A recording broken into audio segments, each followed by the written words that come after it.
Let's talk about all the different possibilities of what could happen to Yuta Okkotsu after chapter 261, but spoilers beware. Okay, so these possibilities I'm referring to are being outlined by Meme in these panels. She's basically saying that there's three different options for how Kenjaku's curse technique is going to work. One, it's a continuous activation, meaning there is constant upkeep for this body swap. Two, it's intermittent activation, meaning it's not constant, but it just needs to be refreshed time to time. And three, it's just a one-time use. Once you swap, then it's done. So let's look at these three options and see what it might mean for Yuta. So first of all, the reason this is relevant is because Okkotsu only has access to Kenjaku's body swap technique for 5 minutes. And that's because he only has access to his copied techniques when Rika is fully manifested, which has a 5-minute timer.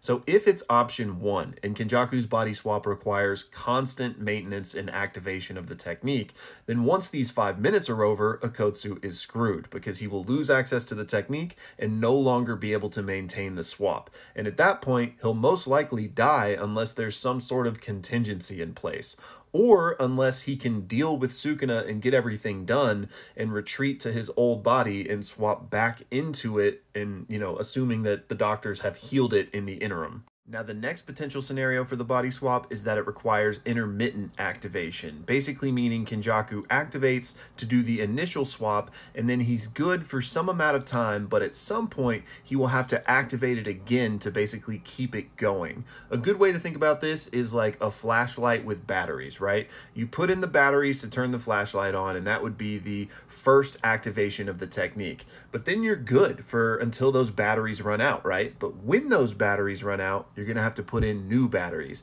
aka a new activation of the body swap technique. So does that mean it's every 30 minutes, every hour, every week, every month, every year? We don't know. Only that if it does work this way, then occasionally you must refresh the technique. So if this is how it works, then Okkotsu is going to be fine after the initial 5 minutes wear off, but he's going to run into a problem whenever it is that he does need to refresh the technique, considering he may not have access to his copy anymore. Now, he might have access to his copy. That's a whole other can of worms.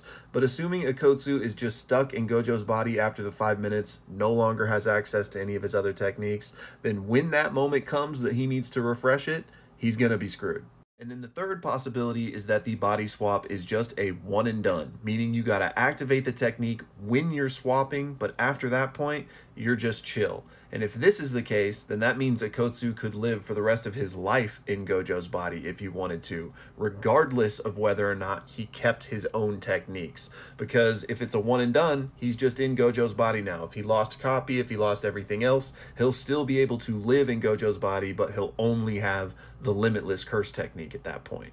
Now, for my money, I think it's either option 2 or 3, intermittent or one time. I don't think it could be option 1, a continuous upkeep of the technique, because we've seen Kenjaku use other curse techniques, like anti-gravity, for example. And from what we know, you can't use 2 curse techniques at the exact same time. So if the body swap required constant activation, then he seemingly wouldn't be able to use anti-gravity at the same time, right? Similarly to how we're seeing Okkotsu use Limitless right now in Gojo's body. If he was constantly maintaining the body swap, that doesn't really make sense to me. Now, that seems like so obvious to me that it's even interesting that Gege brought it up as a possibility. So there's perhaps something I'm misunderstanding there, but for my money, I don't think it's option 1. So intermittent or one-time use, right? And the other interesting thing to think about this is whether or not Okkotsu will maintain his whole stable of techniques, right? And in my opinion, he's going to, and there's some interesting elements here, but primarily the scar itself. We know that that scar is based upon a binding vow that Kenjaku made. And we also know that Gege told us Kenjaku technically shouldn't have been able to keep his previous curse techniques when he moves to a new body, but he somehow figured out a way to do it. And in JJK, what does that normally mean? It means you made a binding vow of some sort, right? So is the scar binding vow the same one that leads to keeping your curse techniques? We don't know, but it seems like a pretty simple answer, right? And since Okkotsu has the scar, then in my opinion, not only does that let us know that, it's Yuta in there and part of the big reveal, but I think that's also a hint that Yuta will retain his techniques as well. But there's obviously still the big question of what happens after the 5 minutes. Don't get me wrong, that doesn't mean he's just going to be safe or anything. But what's really interesting to think about regarding this 5-minute timer is that it didn't used to exist back in JJK 0 with original Rika, if you will. The 5-minute limit was only imposed after the fact when Akotsu regained Rika, and so that's most likely some part of a binding vow in my opinion. And we learned from Kenjaku that when you transfer to a new body, your old binding vows are basically rendered inert. So it's at least possible that Yuta no longer has that 5-minute restriction. And something that's really interesting about this is that Gege never showed us Gojo's left hand in any of those panels, meaning he could have been hiding Rika's ring on Gojo's finger. Now, if Gojo is wearing the ring, that's not confirmation that the binding vow is broken and Rika can last forever or anything. I just thought it was interesting that his arm was hidden in all those panels. It makes it feel like it's setting up for some sort of reveal. Anyways, those are the various options of what could happen with Akotsu. Y'all let me know down in the comments below which you think it's going to be. But I've also gotten a few questions, so we're going to tackle those in this video as well. And first up from Omar, he says, since the Kenjaku scars are still there on Yuta Gojo, does that not mean that Kenjaku is still alive? So I kind of talked about this in that previous section, but no, that scar is not related to Kenjaku himself. It's a binding vow, and the fact that Yuta has it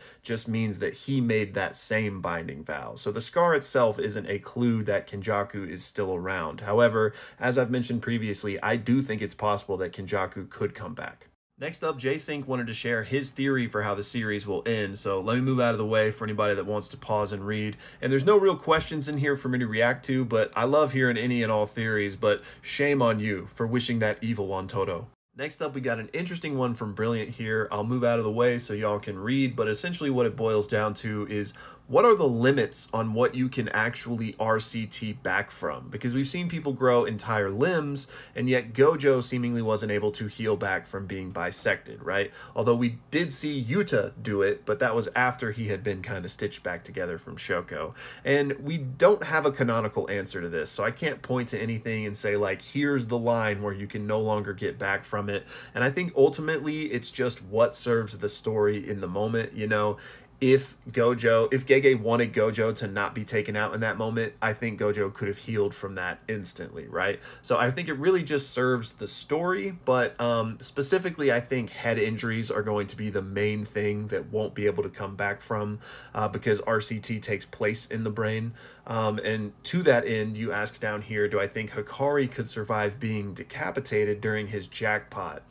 And I don't think so, because, I mean, theoretically, he could just spew out a whole new body under his neck like Perfect Cell or something, but I just don't really see that being like something that would happen in JJK. So I would imagine if you could successfully decapitate Hikari, that would probably do the job. And speaking of Gojo and his 50% discount, DNA wanted to know, how exactly did that happen? How did Gojo get caught slacking like this? And this is something I've talked about in a few videos back when that happened, but in my opinion, it's simply just because he was caught off guard. I do think the spark that you refer to in your question here would have been there. So like, I think Gojo could have sensed that a technique was coming, but considering Sukuna did the binding vows, so it just was basically an instant attack, right?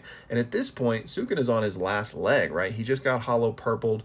Gojo's having a resurgence. His infinity is back online. He probably looks at this in the split second that it's happening as just a last-ditch effort from Sukuna, right?